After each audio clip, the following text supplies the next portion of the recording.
Welcome. I'm Mayor Gary Sauls, and with me today is Megan McIsaac, our Community Development Coordinator from our Community Economic Development Team, also known as CED. Megan has been working on our living wage survey, and she's here to tell us what it means for our community. Megan, what is the living wage, and why is this survey important? Well, the living wage itself is the hourly wage for an employee living in our town to make to meet the basic needs of housing, childcare, transportation, food. It doesn't include things like debt repayment, saving money, any luxuries. It's just the basic rate to live with dignity in this community.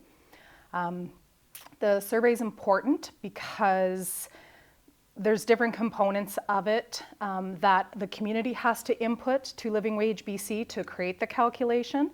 So the more people that we have engaged in gathering that data, the better accuracy we have to see what that wage looks like for our community. And so when you're calculating this wage and filling out that whole program or survey, you're basically going with a couple with kids and a single person, that sort of thing. Can you elaborate just a little bit on that? Yeah, so they changed that this year. So it used to just be on a family of 4 with 2 parents and 2 children Right. of a certain age, and that'd be calculating some childcare costs into that. But this year, to have a better accurate look at what the living wage looks like for different groups of people, they have the family of 4, they have a single parent with a single child, and they have a single individual. Okay. So the calculations went out on those 3 different family units. And then the calculation itself provided by Living Wage BC, like I said, they have certain criteria that they have filled out, that they use things like Stats Canada, they apply CPI and inflation on top of it to get an accurate year's number. And then there are those components that I fill out for Revelstoke. And one of those that we have to calculate and why that housing survey went out is about the rental costs for Revelstoke. Right.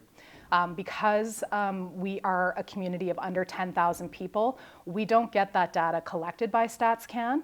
Other communities can pull that data, but we can't. So I have to gather that from our community, and that's why we had sent out that survey to get those numbers accurate for Revelstoke. Okay, good. Well, that gives me a good idea. So, why were these questions different this year than in past years?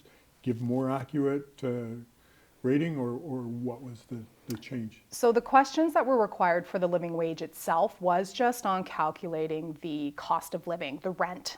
Okay. But we added a few more questions for a couple of reasons. One of them is data collection, to really get a better, for myself as the community development coordinator, to get a better understanding of where Revelstoke citizens are at on a multitude of different layers, not just housing, but how transportation is affecting them, what that childcare does look like.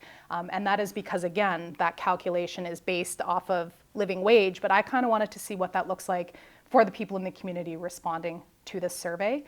Another thing is I am currently working on the update to our poverty reduction strategy, and I'm taking some of that data and extrapolating it to understand, to implement into that strategy as well, that we're hoping to put out next year.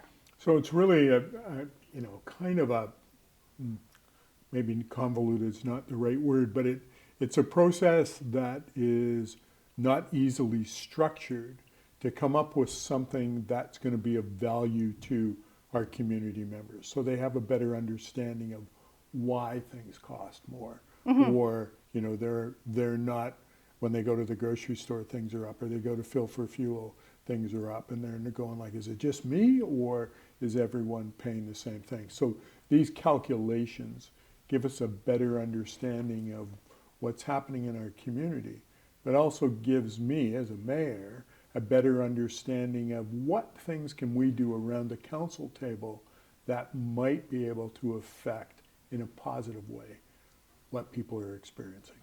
Absolutely.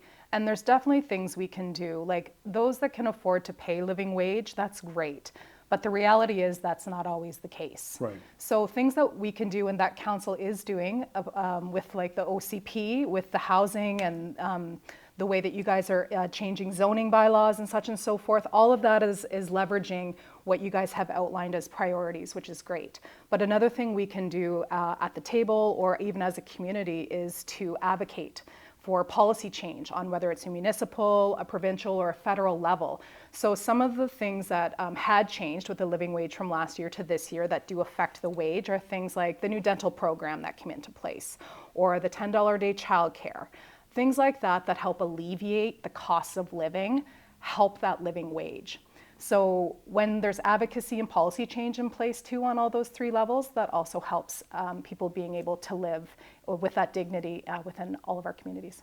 And that's, thank you for that, because that's really what this council has been trying to do. It's like, okay, we look at it and go, what can we do that's going to help make people thrive in our community or exist? And so there's some difference with that. When we say thrive, that means that people are not worried about where their next dollar is going to come from to buy their food, or that they're able to go to the grocery store and buy a quality piece of meat versus a less expensive sort of thing. And we all struggle with that. I don't care how much money you make, but we're all struggling with how we're going to better use our own income to meet our needs. And it's a concern for all of us. The childcare, we've done things to advocate and make sure that childcare can be in every neighborhood. Yes. And, looking at that, and then it becomes, go out to the community, how can we bring that childcare in? We don't have enough childcare providers. We all know that.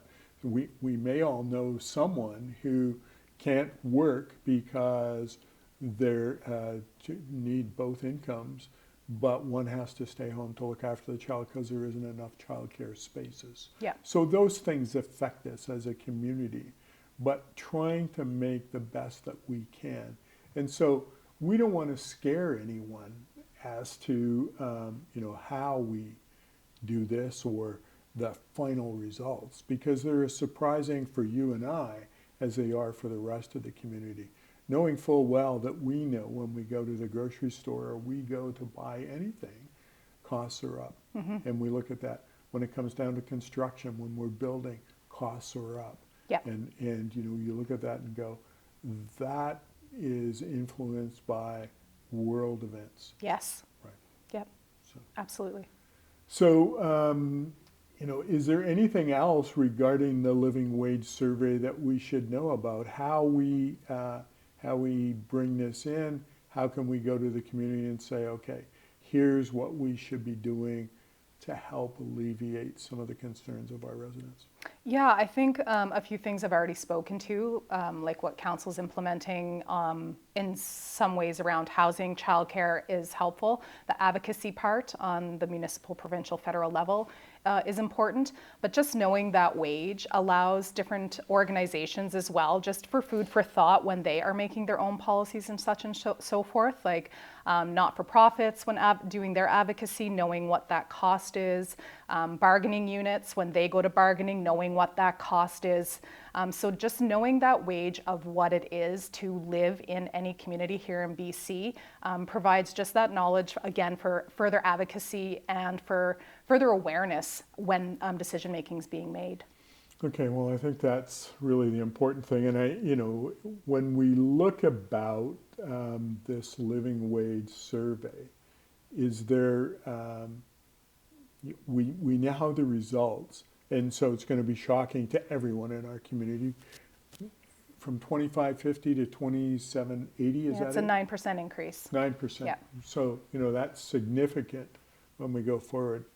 We just want to let the community know this is the information that has been gathered. This is where we're at.